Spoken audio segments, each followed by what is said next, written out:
it's important to be able to take anything from whether it's mass, number of particles, or volume and convert it to moles, because then once we get it to moles, we can convert it to anything else.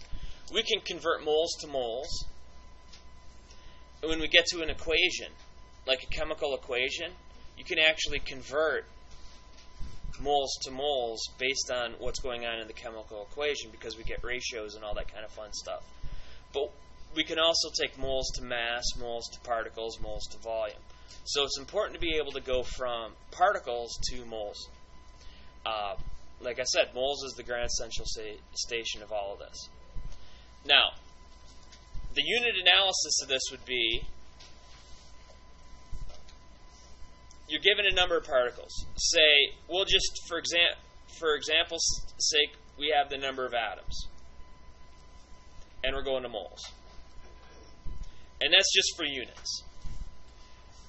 Up here is given, whatever we're given. The number of atoms. Now, does our final answer want to have the number of atoms in it? No. So we're going to put number of atoms in the bottom of our structure here. Now remember, this is your given. This is a conversion factor. But both of these are fractions. So basically what we're doing is we're multiplying by fractions here. So we have a fraction here, we have a fraction here. Which is why we get a phantom 1 underneath this. Even though we don't really write it, that completes the fraction. Because when you divide by 1, what do you get? Same thing, right back. Now, what would I put up here? Moles. And it ends up usually being 1 mole. And you know what goes down here?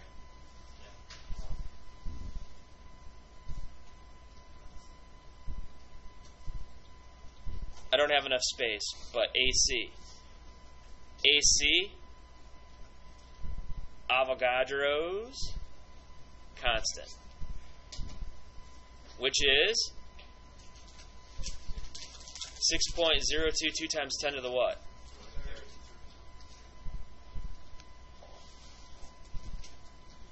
You're going to have, hopefully by now, it's starting to sink in that you got to know that number.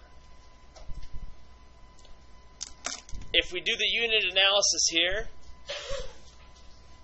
the atoms divide out, and we're left with moles. Now the shortcut, which I've said before,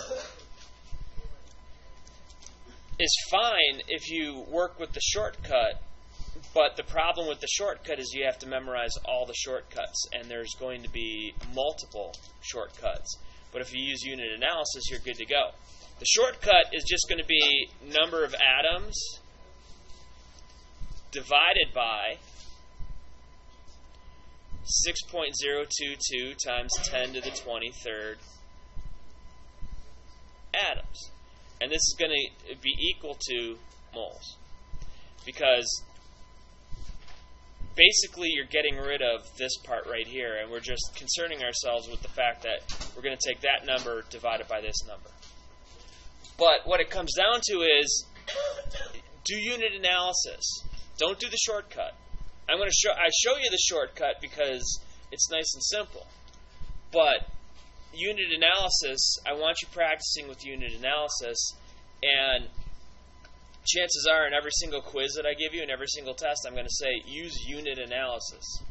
So you need to know how to do unit analysis. So I'm not going to accept shortcuts on quizzes and tests. So, but they're there, and I want to show you that. Just because, like I said, it's a powerful, extremely powerful tool that has so many applications in every single science class that you're ever going to take. And in math class as well. As soon as you got to convert from one thing to another, unit analysis is the way to go. Now, here's an example.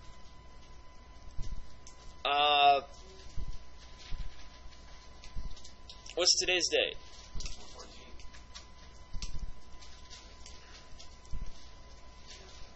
say you have 2.14 times 10 to the, let's say, 24th atoms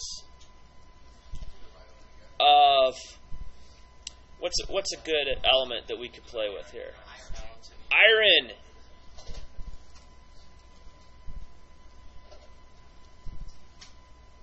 So we have iron. How many moles of iron do we have? Now, what are we given? We're given this, 2.14 times 10 to the 24th atoms. Yeah, we're given the number of atoms. So, I would start this up and say that I'm going to go with number of atoms here. And so I have to go with number of atoms here, because they're going to divide each other out. So these guys will end up dividing each other out. Now, I'm given 2.14 times 10 to the 24th atoms there. Now, number of atoms, and up here is going to be moles, because that's what I want to end up with. So I need to be able to convert from atoms to moles. So, what's the conversion factor? The conversion factor is 1 mole is equal to 6.022 times 10 to the 23rd atoms. So, what number should go up with moles here? 1. What should go with the number of atoms?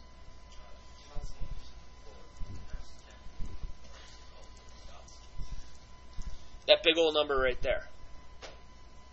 And so now we're going to do a division. I'm going to actually use a scientific calculator this time.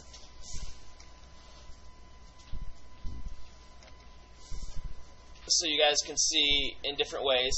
The EE key on your scientific calculator, unless you have something that's specific for scientific notation, that would be the case that we would end up using. So I would take the 2.14, and then you go EE 24.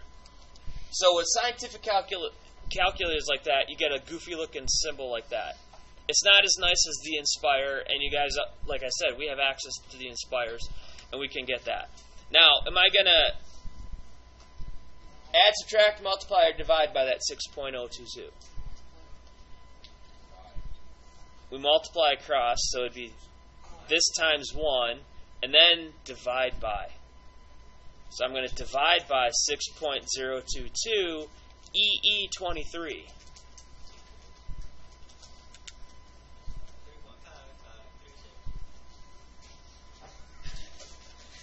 Yes, 3.5536.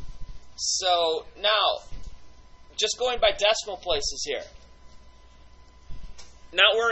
I'm not worrying too much about significant figures, even though this guy has 3 sig figs.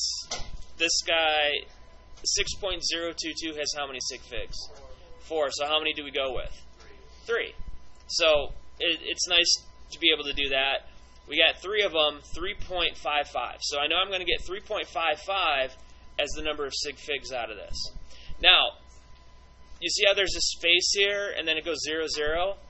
That tells me it's 10 to the 0 power, which is 1, so it's times 1, so there's nothing there. So that's our answer. And we put the units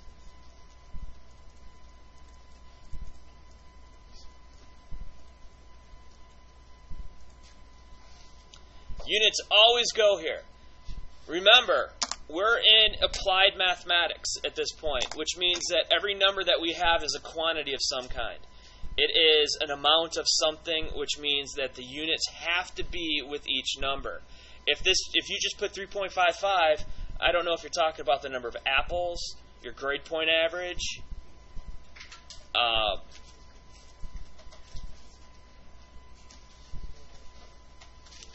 how much money you have in your pocket. I mean, I don't know what that stuff is. I need to know that it's moles. So you need to make sure that it's there. And I'm going to be a stickler for that. So you're going to have to make sure that the units are there. Biggest thing, you got to make sure units are there. And that should be in every single class that you have. As soon as you have a quantity of some kind, the units have to be along with it, and then you're good to go. So, bien.